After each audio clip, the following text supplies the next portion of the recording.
Assalamualaikum warahmatullahi wabarakatuh. Selamat siang semuanya dan selamat sejahtera untuk kita semua. Perkenalkan, nama saya Mitra Tantowi Rojak. Saya merupakan mahasiswa dari Prodi Pendidikan Sejarah dan dari angkatan 2020. Nah, pada kesempatan kali ini kita akan membahas tentang perkembangan psikologi anak-anak dan juga pada remaja. Nah, di sini kita kedatangan sebuah narasumber yang mempunyai kredibilitas di bidangnya, yaitu Saya Hendra Kusuma. nah, dan kali ini akan membahas tentang seputar perkembangan psikologi pada anak-anak dan remaja. Pastinya teman-teman semua nungguin kan? Nah, dan langsung saja kita mulai pada pertanyaan pertama. Menurut Anda bagaimana perkembangan anak pada masa prasekolah? Baik, perkembangan anak pada masa prasekolah itu memiliki beberapa perkembangan. Yang pertama, perkembangan fisik.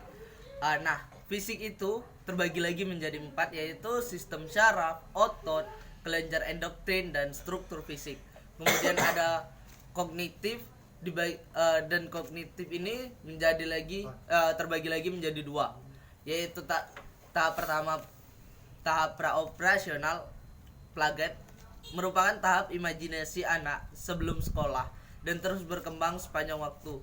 Dan tahap ini berlangsung pada usia 2-7 tahun. Kemudian ada teori Vygotsky menyatakan bahwa anak-anak secara aktif membangun pengetahuan dan pemahaman. Kemudian yang ketiga yaitu ada perkembangan psikososial, yaitu meliputi perkembangan emosi, sosial, dan permainan dan moral. Oh, jadi begitu ya.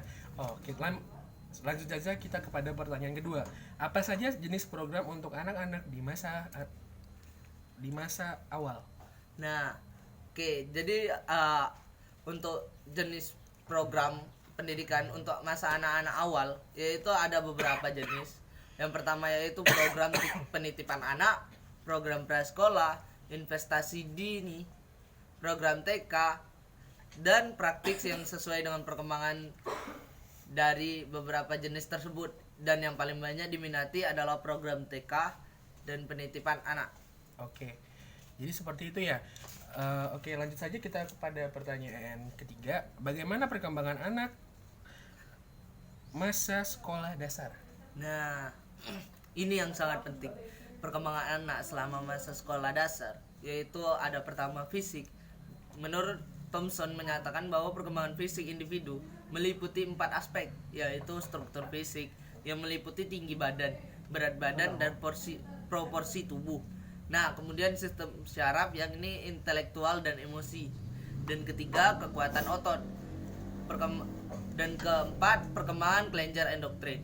Kemudian ada aspek kognitif, yaitu perkembangan intelektual yang terbagi menjadi beberapa menurut usianya.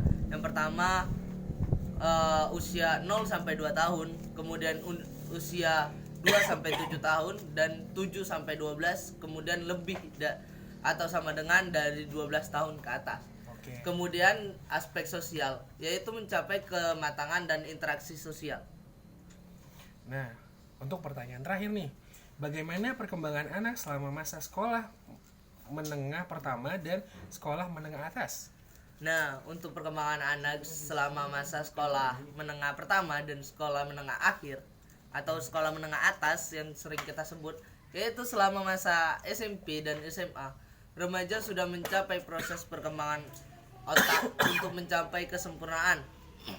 Dan dalam masa SMP dan masa SMA ini, remaja sudah berkembang ke kognitifannya, yaitu remaja sudah mulai berpikir secara hipotesis, abstrak, dan logis. Yang mana pada masa ini remaja juga sudah mampu menalar, menimbang, serta membedakan mana yang benar dan mana yang salah, dan mana yang harus dilakukan dan mana yang harus tidak dilakukan. Oke, jadi itulah podcast kita pada siang hari ini. Nah, buat teman-teman semua, semoga podcast ini bisa menjadi wawasan buat teman-teman semua tentang perkembangan psikologi pada anak-anak dan remaja. Baik, terima kasih kepada Bapak Hendra Kusuma atas untuk mau menjadi narasumber pada siang hari ini. Dan saya tutup podcastnya. Waalaikumsalam warahmatullahi wabarakatuh.